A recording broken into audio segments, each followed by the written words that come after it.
You picked up your phone about 96 times today. You didn't decide to do that. You didn't sit there 96 separate times and think, you know what, now would be a great moment to check. Your hand just did it. And if you do the math, that's once every 10 minutes of your waking life. Every 10 minutes, something reaches into your brain and makes your hand move. Here's the worst part. More than 6 out of every 10 of those grabs weren't about anything. No message you were waiting for. No reason. Just your thumb moving on its own, pure unconscious muscle memory. You've been trained. Like a dog that hears a bell, except the bell is in your pocket and it never stops ringing. And here's the part that should really bother you. You've probably tried to stop. You've made the promise.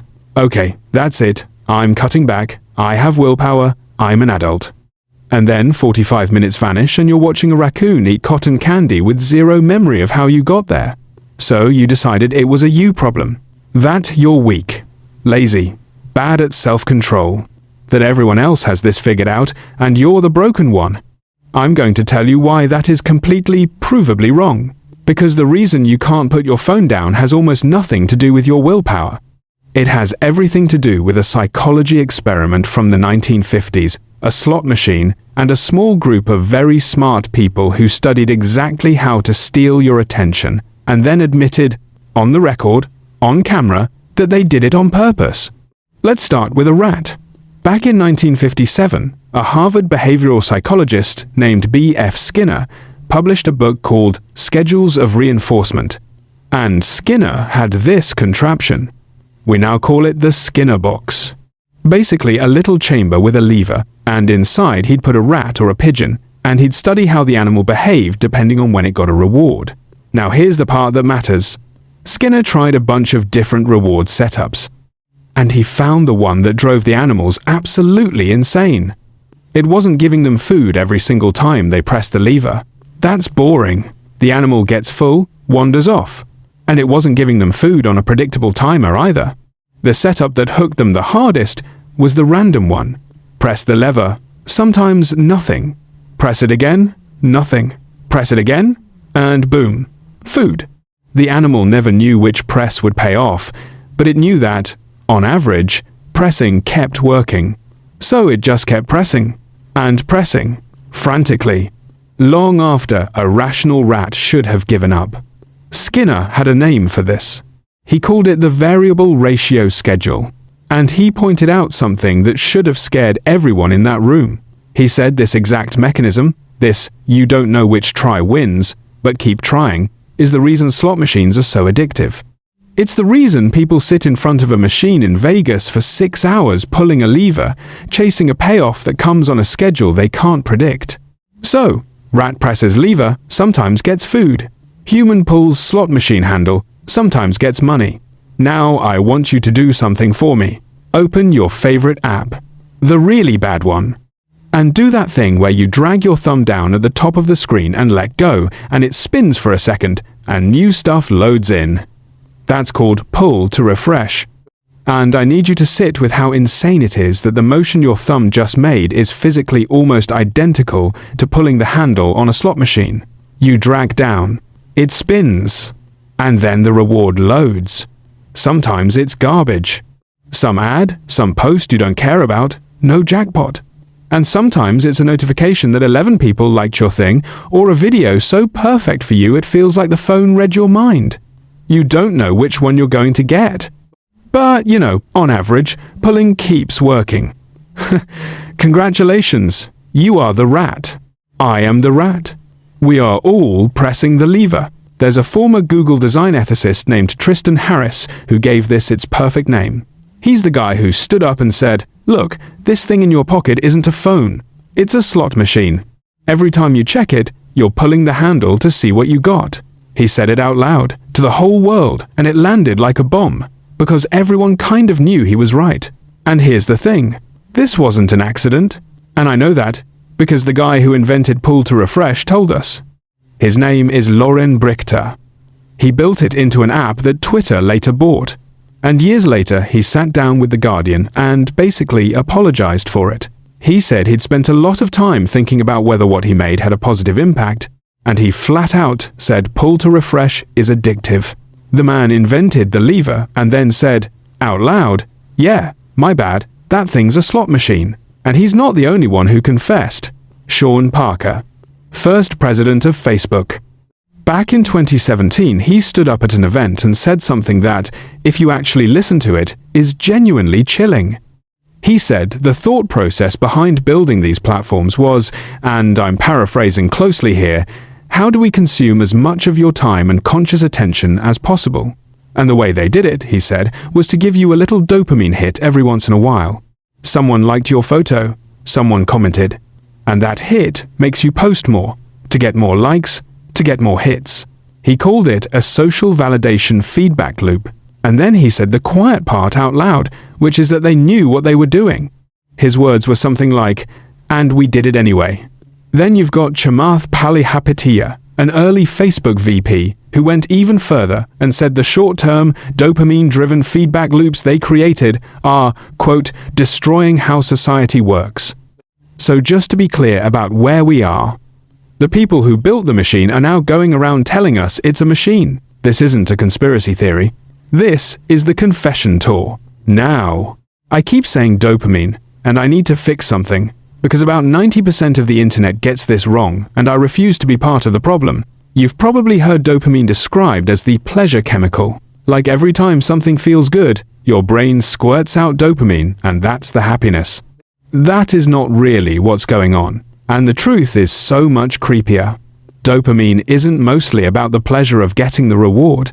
It's about the wanting, the anticipation, the chase. Dopamine spikes hardest not when you win, but in the moment right before, when you might win and you don't know yet.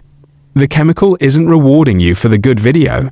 It's rewarding you for the possibility of a good video. So the most powerful drug isn't the payoff. It's the uncertainty. It's the not knowing, which is exactly, precisely, to the letter, what the variable ratio schedule is built on. Skinner's rat wasn't hooked on the food. It was hooked on the maybe. And you are not hooked on the good posts. You're hooked on the maybe there's a good post. The unpredictability isn't a side effect of the design.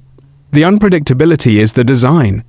And we can actually watch this happen in your brain, because researchers have put people in scanners while they use this stuff, and the results are not subtle. When you see a like, or the algorithm drops a perfectly targeted video in front of you, a region deep in your brain called the ventral striatum lights up.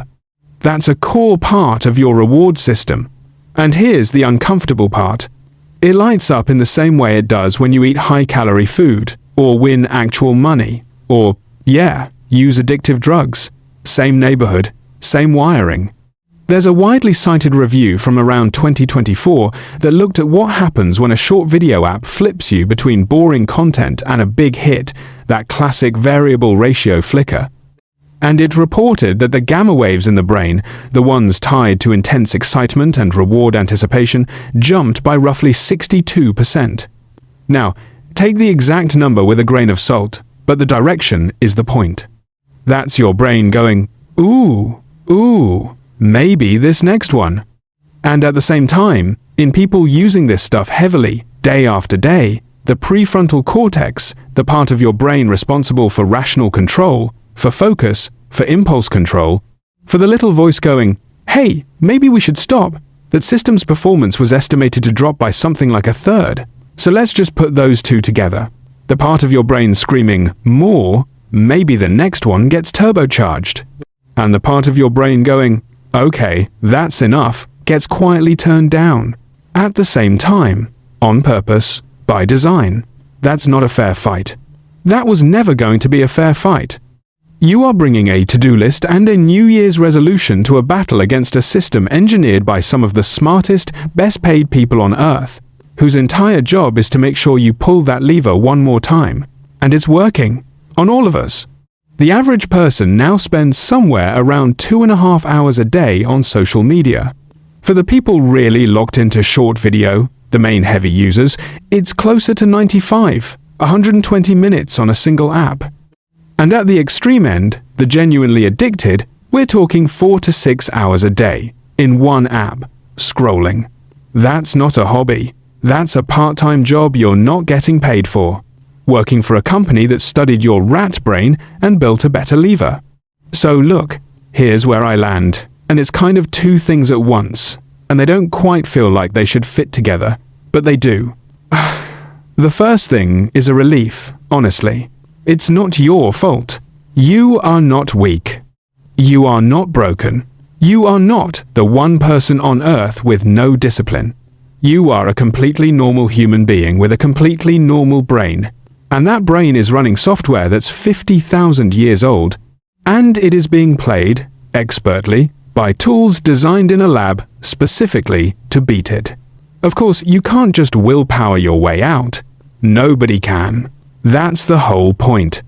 But the second thing, the thing that actually makes the back of my neck go cold, is this. None of this is an accident. The lever that feels like a slot machine was built by someone who admits it feels like a slot machine. The dopamine loop was engineered by people who then went on stage and told us they engineered it. The uncertainty that keeps you scrolling isn't a bug they're trying to fix. It's the feature they're trying to protect. You didn't lose control of your attention. It was taken from you, carefully, deliberately, by people who knew exactly what they were doing. And here's the one move that actually changes the math, because it's not deleting the app and it's not willpower. It's this. The whole trick runs on not knowing what you'll get. So take the not knowing away. Kill the notifications. Kill the autoplay. Kill the endless feed and force yourself to search for the specific thing you came for, and then leave. You can't out-discipline the lever, but you can unplug it. So the next time you catch yourself at midnight, thumb dragging down, screen spinning, watching a raccoon eat cotton candy with no memory of how you got there, don't get mad at yourself. Get a little mad at the people who built the lever, and then go take the handle off.